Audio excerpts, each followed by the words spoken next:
NBA MVP.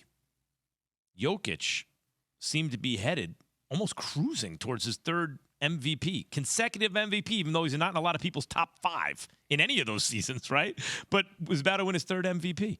But listen, you know how in a fight it could be close and competitive, but you're like, yes, but one guy was the decisive winner because he's winning every round by a little bit. That's how I feel it is right now. I don't know about Jokic. Well, I do know about it, and I don't think it's Jokic. Anyway, this is my tier pressure. And the way it works is one guy's in the first tier, 2 guys are in the second tier, 3 guys are in the third tier, pyramid style. Tier pressure from this just in yesterday. Here's tier 3. Tatum, Lillard, Shai Gilgeous-Alexander. Here's tier 2. Giannis, and I would put him second, Jokic third. And in tier 1 right now, the guy who deserves the MVP is Joel Embiid. Not only are his numbers as good as anybody's, right? He's a better defensive player than Jokic. Obviously, you can do whatever you want with defensive box plus by ridiculous. Obviously, everyone agrees he's a way better defensive player than Jokic. He's just as good an offensive player. You want to say Jokic is a little better, whatever. Head-to-head, he gets Jokic. I don't see the argument against Embiid from Jokic. I think Giannis has the best argument against Embiid. All right, so there it is. That's my MVP tiers. These rankings are brought to you by Dell for small business needs. Call a Dell Technologies Advisor today, 877-ASK-DELL. Have at it, Jay. Have at what? The list. I mean, so you have crowned Joel Embiid as of right now, even though it's fluid, as your MVP? At this moment, I got no problem with it. As long as it's not something that, Jokic has won it too many times, so I'd rather give it to Joel Embiid because he hasn't won it. I'm like, that doesn't. There's a little bit of that. Yeah, but no, not Jokic. Giannis. Giannis has won it so many times. Yeah, there's fatigue. Giannis won it a couple times. Like, let's give it to Jokic. He won it a couple times. It's Embiid's turn. I think Embiid doesn't need that against Jokic. He's having a better year than Jokic by a little bit. But against Giannis, I think he needs a little of that. Despise, and I hate more than anything in life from somebody who's a competitor when awards are given out because somebody has won it too much. Yeah, I agree. Get over it. Yeah. This award is for the best player in the game. If the best player in the game wins it 9 times, then so be it. LeBron James should have won it multiple times more. Michael Jordan should have won it multiple times more. But this whole thing about voter fatigue, get the hell out of here with that. Get out of here with that. Give it to the dude who is that dude. But do you think Giannis is decisively better than Embiid right now? To me, I think Giannis has a slight edge. All right, a slight edge, barely on Joel Embiid, just because they're number 1 in the Eastern Conference. And by the way, he's done it without. And I give a little bit more of an edge to Giannis just because not having Chris Middleton, even though I respect Drew Holiday, you can look at them as a big 3. Not having Chris Middleton for 25 games, big, and some of the astronomical games Giannis has had, and Joel Embiid has had astronomical games too. Same with Jokic. But I think for him to carry his team to the top of the Eastern Conference, Chris, I can't argue with Jay if he wants to put. There's a slight edge for me. If he wants to put Giannis, even though I think the numbers slightly skew in Joel Embiid's favor. If you want to put Giannis 1 and Embiid 2, I'm not going to argue too strenuously against that. I would have Embiid 1 and Giannis 2, but I get it. The issue, and this is not a reaction because Jokic has already won it twice for me. I really believe the lack of defense moves him below the other 2 guys. Where are you with this? Yeah, I'm with you too. I mean, I don't care about Jokic being first in defensive box plus minus because I saw what the Toronto Raptors did to Jokic last night at Scotiabank Arena.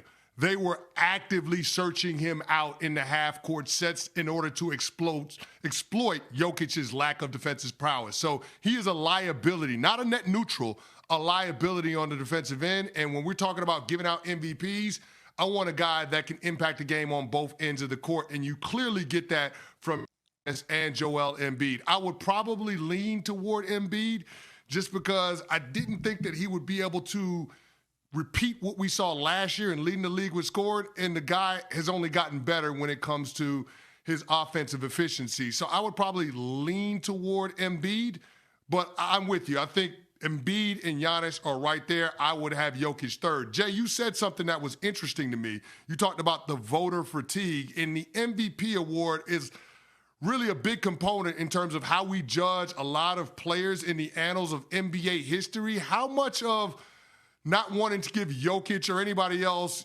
consecutive MVPs has to do with not wanting to put guys in the same stratosphere as Larry Bird and some of the other all-time greats that have won the award 2 or 3 consecutive times?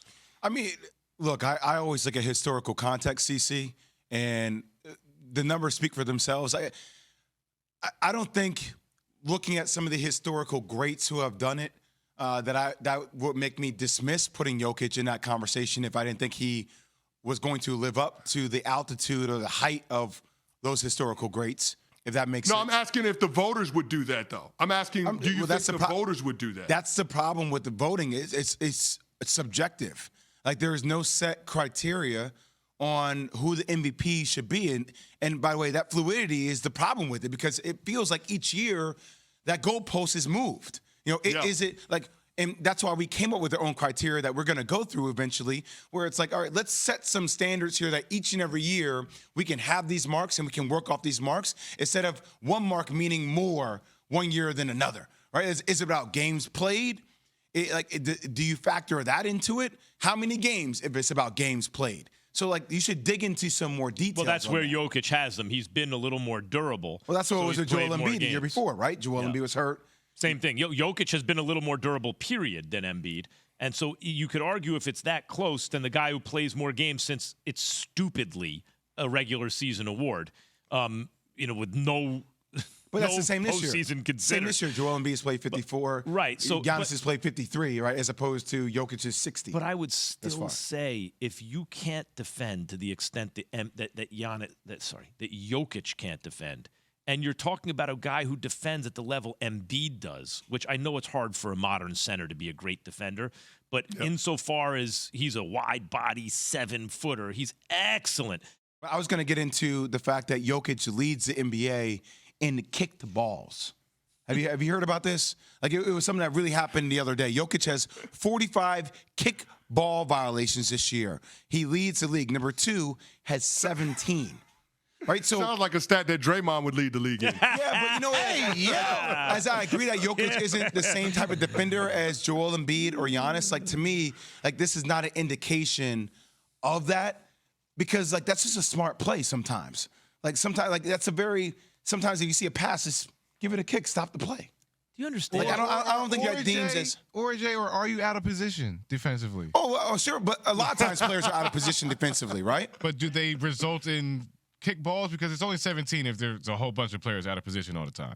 No, I agree with you. I mean, you could be out of position, but Joel Embiid is not always in great defensive position. He can recover quicker though. But his skills are better in that facet. Are they hunting that kick balls? No, nobody's hunting Joel Embiid. And Giannis and pick and rolls when it matters most. No. Hence is why I have Jokic third on my list right now, Alan Yates. I'm just asking for the people, But here's the other thing about Jokic. I think this is when the backlash started. When it looked like he was going to run away with his third consecutive MVP.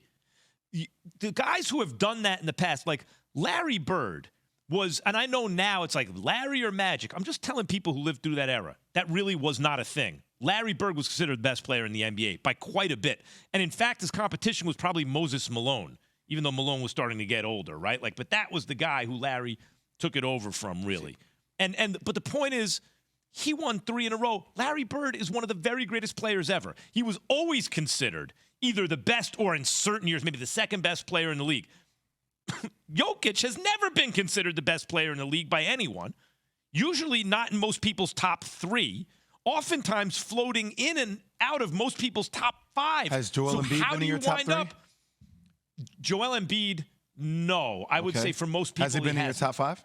Yes. Really? When? Yeah. Yes. Usually. Yeah. When? Yeah.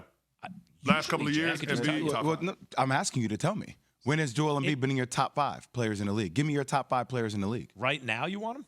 I mean, sure. You're the one that's telling me he's been in top 5. Yeah. I think but Joel what do you mean Embiid's when? I'm saying over the last 3 or 4 years, Embiid has been oftentimes in my top 5. What can I tell you? I don't know how else. When you say when, you want the date? No, I never remember hearing you say that Joel Embiid's been top 5 in the league. Oh, yeah.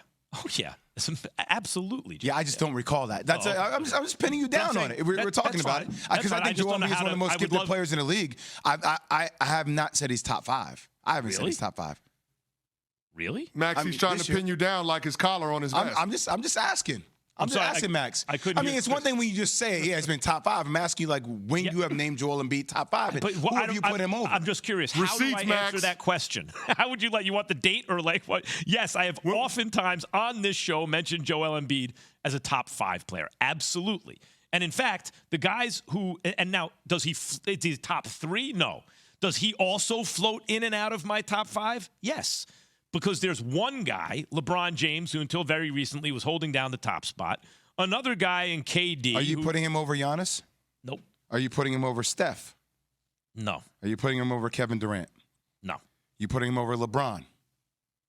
Right now it gets tricky, but no. All right. Just asking. But those are the 4. However, if you do I put Giannis over KD? No, I don't. But who's the best player in the league? Giannis, because KD's not available enough.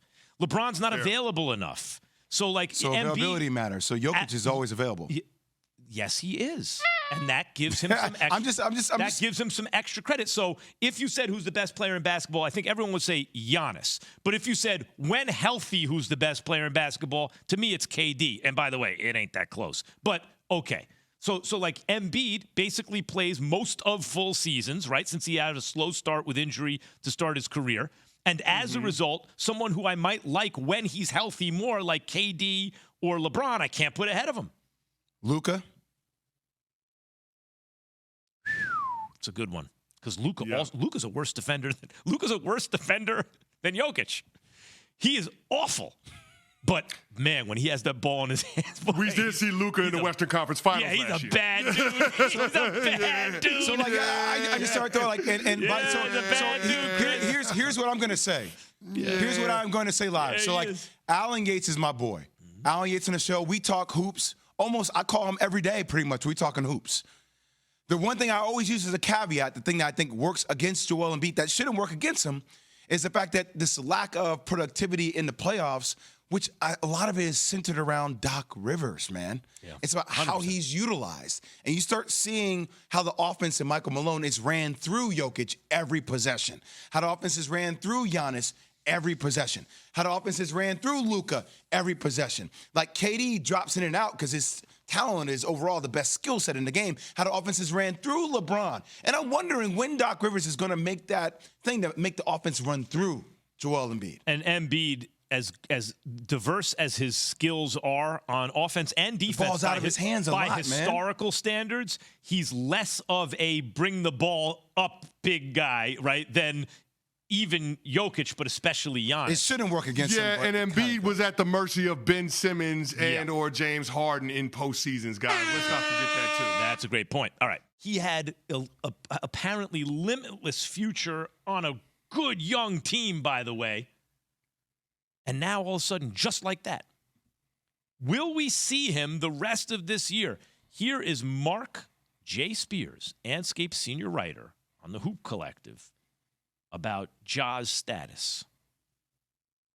My prayers to him, man, that he figures it out. There's things I'm hearing that I'd rather probably not say on this podcast don't get about over your skis. But I hope he's taking care of himself. I'm not really worried about the basketball part for him right now, man. I'm worried about the human part, and that when he does come back, he's healthy mentally and physically, man. Like my guess now, if I was, not that you bet on this, that he doesn't play the rest of the season as he takes care of himself. Now, Ja's had a confrontation with a high school kid, and he flashed a gun at a club, and he broadcasted on his own social media, which was idiotic. But maybe it was a cry for help, because the upshot is, the result of it is, he is in counseling and gone for indefinitely, right? Jay, maybe this the kind of blessing in disguise here is that because he is in counseling and whatever the issue is, he can always point to that and say, hey, I'm, even if he's in too deep in something he shouldn't be in, he can always point to that and say, look, I have a career and this is what they're telling me to do. He hasn't been charged with anything. Maybe he can still get it together. You mean for his career? Yes. Yeah, he can get it together for his career. Look, the door should still be wide open on Ja Morant to be the face of the NBA. You know why? We love redemption stories. Like, this society loves to build people up, break you down to build you back up again. And the reason why we love redemption stories, in particular, a chance for it to be Ja Morant's redemption story, is because he decided to address it head on. In his statement, there's accountability. And it's one of the conversations we've been having around March Madness. I had it yesterday on CNN with Chris Wallace, Jay Billis, Kenny Smith, and we heard Charlie Baker talk about the transfer portal. You know, my issue with the transfer portal is, if I hold you accountable, you could just leave. Oh, well, this coach told me to do this, and he's treating me too harshly. I'm out of here. And that's the problem with society. It's the reason why companies have issues with the retention rates, right, with employees, because I didn't get a bonus fast enough. I'm out of here. People aren't willing to face adversity and work through it. So for me, what I see with Ja Morant is the opportunity to face adversity head on. And I agree with Marc J. Smears. There are things that I've heard that I'm not going to say on this show that he needs to address, and I'm glad he's allocating the time to do that, Chris Canty, because a lot of times what happens with young athletes is because of the money, because of the fame, because of the success that we have on the field or on the court, it keeps covering up these issues that constantly we see people addressing, because guess what? We like winning. As long as you win, everything else will take care of itself. And what's happening is Ja and his team now are saying, no. Winning doesn't cure all. I have to address these things so these bad habits change. And I know that when I start winning, I won't revert back to these bad habits because I need to change who I am. So, yes, I think we will reward a Ja Morant redemption story if he gets back to the heights of who we know he can be basketball-wise. Yeah, that's well said, Jay. And first and foremost, I'm glad he's getting the help that he needs in order to, fix the issues that are going on in his personal life so he can be the best version of himself on and off the court. Now, what I will also say is well done is better than well said. And I'm going to need to see that from Ja Morant. But in the interim, I think both the player, the team, and the league, they're all doing the right thing here. Ja Morant getting the help he needs should be the priority. But Ja Morant also being held accountable and not being on the basketball court is also important. If for no other reason, you're sending a message to the rest of the NBA and to all of the kids that are watching and aspiring to be like Ja Morant and other superstars in the NBA that this type of behavior is unacceptable. I don't understand why Ja Morant was dry snitching on himself with the gun in the club. I don't get that. I don't understand it. But again, you're talking about some issues that he's dealing with in his personal life. Now, when it comes to the road back to being one of the faces of the league, it's a long road ahead of him. Powerade dropped them as a sponsor.